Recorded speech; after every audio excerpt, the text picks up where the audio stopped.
Hey everybody, happy Saturday.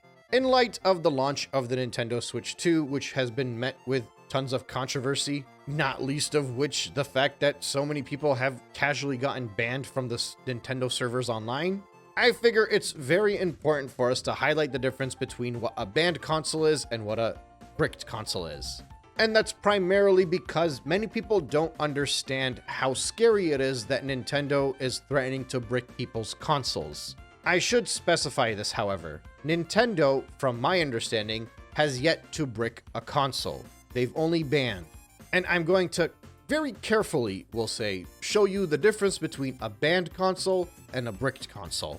So don't expect like a crazy showcase here, because I don't know what's going to trigger Nintendo ninjas where they could just come in and shut down my entire channel. So a lot of the footage that you're going to see in front of you is just going to be the homepage of my Switch, but I'll show you a little bit of the goods. This is my original Nintendo Switch that I purchased back in 2017. I believe it was in August that I bought it. I was out on a construction site where I was inspecting. There was a lot of downtime, and during lunchtime I called Best Buy and they said they had 3 Switch 1s in stock.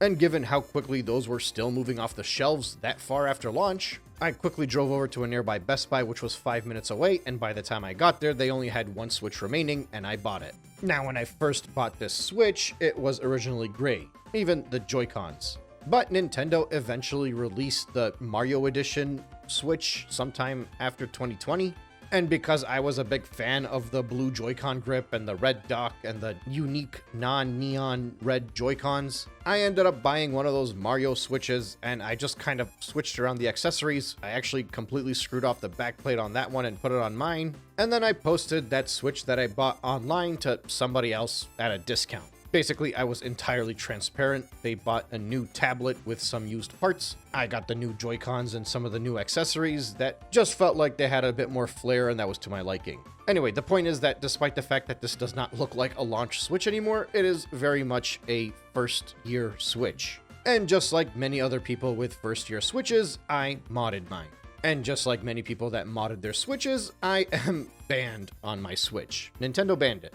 Now, I didn't really get banned for piracy. Actually, I have a bunch of digital games that were on here that I still bought a ton of after I had modded the console. I was still able to access the eShop and download and buy whatever I wanted to buy. But given that I never played online, and given that I never pirated any games, I think I lasted quite a while without getting banned, where I saw most people getting banned significantly sooner. I even loaded this thing up with my own personal ROMs. I have a RetroArch emulator in here. So I think back before people even got NSO Online with the NES and the SNES titles, I had this thing loaded up with Nintendo 64 games. And surprisingly, even that didn't lead to any bans. Probably because, like I said, I kept this thing offline most of the time unless I wanted to buy a digital title. And I don't know if it makes a difference or not, but usually those digital titles were just indie games, or the occasional third-party title that goes on sale. Because usually my rule of thumb is that I always buy physical, specifically when it comes to first party or when it comes to expensive games. But if it's a digital-only title, or if it's something that's heavily discounted, I don't mind going digital.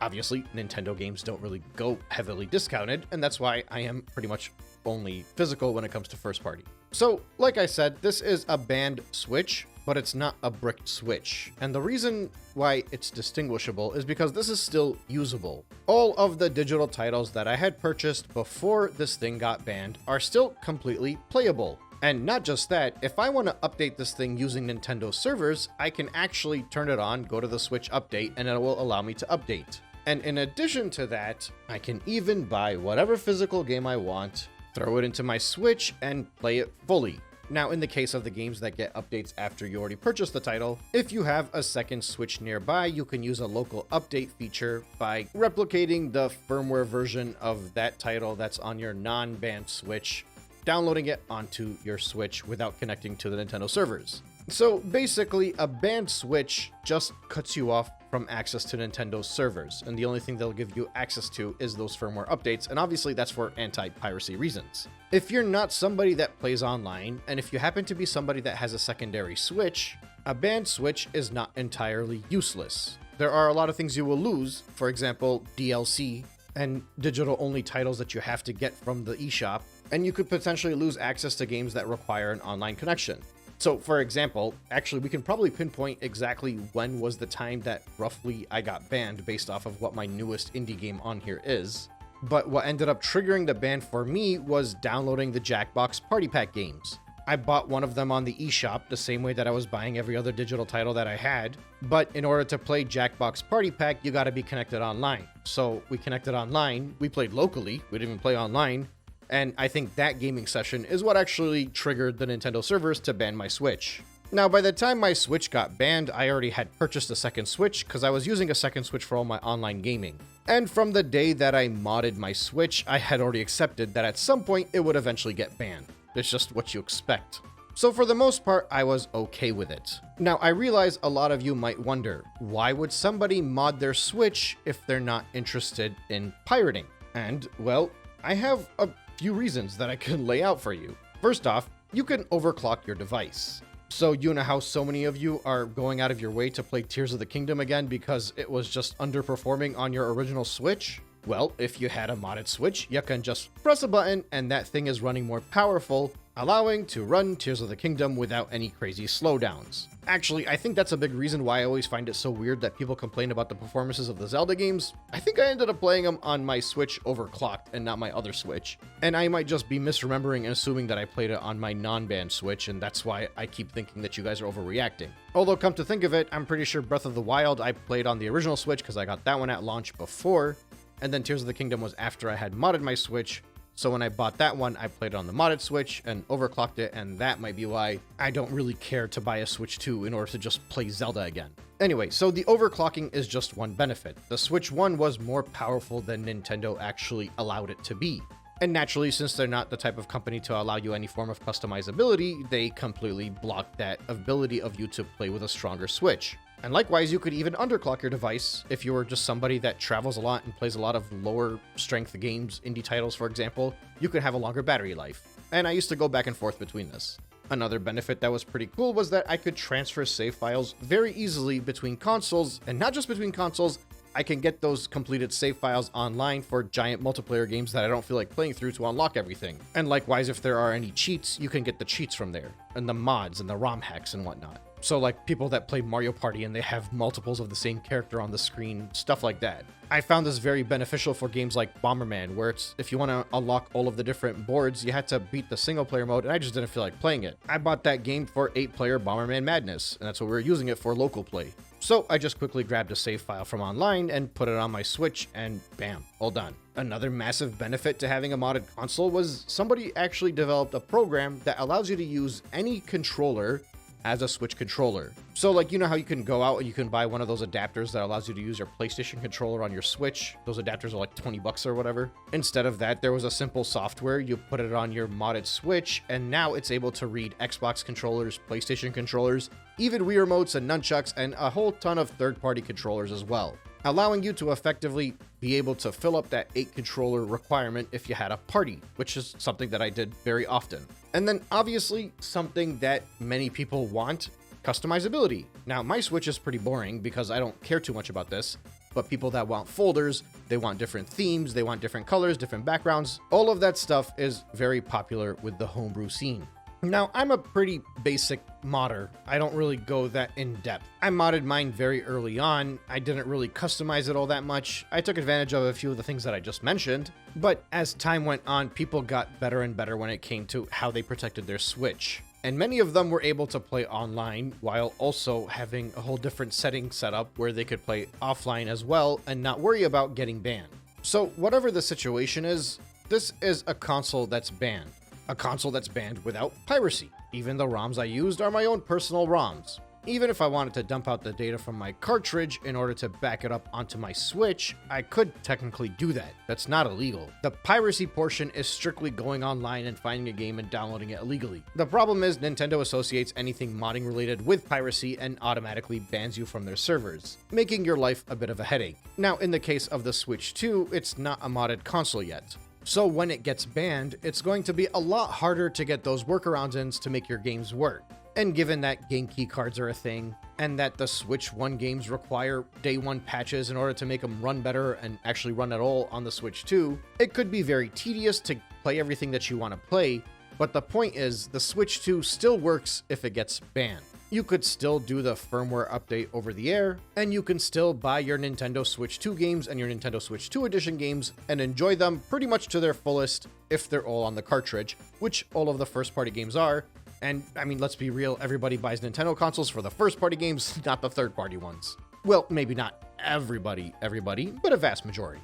So while it is significantly easier to be banned on the Switch 1 because it's moddable, it's still entirely possible that you get banned on your Switch 2 and still be able to enjoy that console. Now, in the past few videos, I mentioned that I would be willing to buy a banned Switch 2, and I've recently pulled away from that because it seemed to upset a lot of people since we're doing the boycott, but you gotta understand the picture of the angle that I was coming from. It was not for me to be like, oh hey, I got a banned Switch 2, now I can play all the Nintendo games that I'm boycotting. No, it was more like, this is a banned Switch 2, let's find out if we can mod this thing and screw around with it. But that's fine, I can wait. I understand why it would be very hypocritical of me to buy a Switch 2 right now, even if it's not for the reasons why people would think that somebody would buy a Switch 2. In any case, there is still a big issue behind Nintendo banning consoles. And I am completely against Nintendo banning consoles, especially because it's a zero tolerance policy, which means even if somebody is not doing anything piracy related, they're still getting punished. I think it's absolutely BS that you could spend your money on some form of hardware, and then the people that sold you that hardware basically are strangling you and saying that you can't do this or that with their device. But when it comes to banning consoles, at the very minimum, I can understand the counter argument. I can understand the terms of service being broken, and that's why they ban you. I may not agree with the decision, and I may not agree with those that think that Nintendo should ban people that modify their hardware. But I think there's a discussion that could be had, and it's not, for me, like the biggest end of the world, because I'm somebody that generally buys physical, and I'm somebody that knows how to get around things if I need to. Plus, I don't really play online that much, so if Nintendo was to ban me, I'd be like, fine, I still would have a better console without your servers anyway. But outside of banning, there's the brick. The brick is everything else. In the case of a brick, it shuts down. It turns into a paperweight. It's the blue screen of death. There is nothing you could do on a bricked console. Now, if you're somebody that exclusively plays online games, if you're somebody that exclusively has a digital library that you can no longer access for some reason, if you're somebody that frequently deletes the games that they buy and have to re-download them again from the eShop later, then there's a scenario where you might assume that the console that you bought that was actually banned is bricked.